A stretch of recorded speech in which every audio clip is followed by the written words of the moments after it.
ప్రవీణ్ ఏం చేస్తావు? నువ్వేం చేస్తావు? నేను వ్యవసాయం చేస్తాను. వ్యవసాయం చేస్తావు. గ్రాడ్యుయేట్ ఓటర్వేనా? గ్రాడ్యుయేట్ పీజీ చేసినా. ఓకే, ఎట్లా? సెకండ్ టైం ఓటీ చేసాం. సెకండ్ టైం, ఫస్ట్ టైం కూడా వేసినావా? పల్లా సార్కి వేసిన ఫస్ట్ టైం. అప్పుడు పల్లా సార్కి వేసినావు. మరి ఇప్పుడు వాళ్ళకి వేస్తావు? రాకేష్ రెడ్డికి. ఎందుకు? ఆయన వ్యక్తిత్వం బాగుంది. ఫస్ట్ ఆఫ్ ఆల్ బాగుంది. ఏం నచ్చింది దాంట్లో నీకు మంచిగా? నీతి నిజాయితీ వాడు వాస్తవం చెప్పాలంటే. ఓకే. అక్కడ మన యూఎస్ఏలో అక్కడ 7 years 15 లక్షల జాబ్ వెళ్ళిపోయి మన ప్రజల కోసం వచ్చింది కదా. కొంచెం ఎమ్మెల్సీ కాబట్టి గ్రాడ్యుయేషన్ కాబట్టి ఆయన మంచిగా పోరాడతారు కావచ్చు అని ఉద్దేశంతో అతనికి ఏదో అనుకుంటున్నాను. అవునా? ఇప్పుడు కొంతమంది వస్తున్నారు టీవీలలో ముందర వేసుకొని, వాళ్ళు కూడా అధికార పార్టీలో ఉన్న మాకు టికెట్ ఇచ్చిందని చెప్పేసి వస్తూ ఉన్నారు. మరి వాళ్ళకి ఉండదు అవకాశం ఇక్కడ? వాళ్ళకని కొంచెం ఇది స్టడీ బాగుంది కదా. ఎమ్మెల్సీ ఓట్లు అంటే మేధావులు వేసేవాడు కాబట్టి ఫస్ట్ ప్రైజ్ ఓటు అతనికి వేద్దామని అందరూ ఫిక్స్ అయిపోయారు. ఆల్మోస్ట్ తీన్మార్ మల్లకి ప్రేమందర్ రెడ్డి అంటే ఆల్మోస్ట్ ఎవరు తెలియదు. ఎందుకంటే తీన్మార్ మల్లన్నకు మరి ఇక ఆయనే 10 పాటలు తిరిగిన వ్యక్తి. ఫస్ట్ ఆఫ్ ఆల్ చెప్పాలంటే మొత్తం కింద పడి లేపిన పార్టీ అంటాడు, మొత్తం నినాదంటాడు, ప్రశ్నించే గొంతుకు అంటాడు కదా. మరి అదేం లేదు, అన్నీ ఉన్నది లేదు అన్ని కలిపి చెప్తారు అంతే. అంతే, అంతకు మించి పెద్ద విషయం ఏం లేదు మనం కదా. అని అంటున్నాడు టీవీలో కూడా, నాకు నేను చచ్చిపోతాను బతుకుతా అది ఇది అని చెప్పేసి ఒట్లు ఇట్లు పెడతా ఉన్నాడుగా. ఇక అన్నీ ఉంటాయి కదా, రాజకీయం అంటే అంతే కదా. అంతేనా? అదొకటి తోటి చెప్తూనే ఉంటారు కదా. రాజకీయ నాయకుడా లేకపోతే జర్నలిస్టా? ఇక ఎటు కాకుండా చెప్పటట్లేదు. ఇక అన్ని ఆయనే. ఇక అన్నీ ఆయనేనా? అంతేనా? ఓకే. ఇప్పుడు మేధావులు ఓటింగ్ కదా.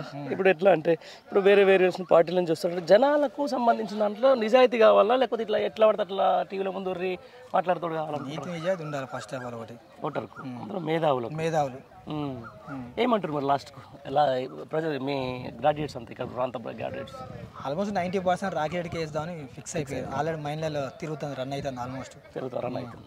Right brother, thank you. ఏం పేరు బ్రో నీ పేరు? కోయడ్ అశోక్ నా పేరు. కోయడ్ అశోక్. ఏం చేస్తావు బ్రో? నేను ప్రైవేట్ టీచర్గా వర్క్ చేసుకుంటాను. Private teacher. ఓకే. ఉందా ఎలక్షన్ ఎన్రోల్ చేసుకున్నారా? ఎన్రోల్ చేసుకున్నా, మా పేరు ఎంటర్ అయింది, ఓటు వేయడానికి సిద్ధంగా ఉన్నారు. ఇప్పుడు ఏమంటున్నారు మరి ప్రజలు? ఇప్పుడు నల్గొండ, ఉమ్మడి ఖమ్మం అండ్ వరంగల్ ఏం లేదు, గ్రాడ్యుయేట్ ఎలక్షన్లో ఏం జరగబోతున్నాను? మంచి నాయకుడిని ప్రశ్నించే వాడిని ఎన్నుకోవాలనే ఉద్దేశంతో చూస్తున్నాం. దానిలో భాగంగా రాకేష్ రెడ్డి అనే పేరు మాకు మంచిగా అనిపిస్తుంది. ఆయన ప్రశ్నించే నాయకుడు, మంచి చదువుకున్న నాయకుడు, ప్రజల కోసం పనిచేసే నాయకుడు కాబట్టి మేము అటు ఓటు వేయాలనుకొని చూస్తున్నారు. ఎందుకు మరి కాంగ్రెస్ నుంచి కూడా వీళ్ళు నిలబడుతున్నారు కదా, పెద్ద జర్నలిజం అని చెప్పేసి అది చెప్పిన వాళ్ళు కూడా అది జనానికి మభ్య పెట్టడానికి. దాన్ని జర్నలిజం అనేది 4th estate మన ప్రజాస్వామ్యం, దాన్ని వినియోగించుకునే తీరులో కొంతమంది అవహేళన చేస్తుంది. అవహేళన చేసినప్పుడు దాన్ని మనం భద్రతగా దాన్ని ఏ విధంగా యూజ్ చేసుకుంటే ప్రజలకు ఏ విధంగా న్యాయం జరుగుతుంది, ప్రజలకు ఎంత ఆ యొక్క సాయం అందుబాటులో ఉంటుందో గమనించాలి. కానీ అందరికీ అందుబాటులోకి ఆ నాయకుడు అనేటోడు చేరలేకపోతాడు.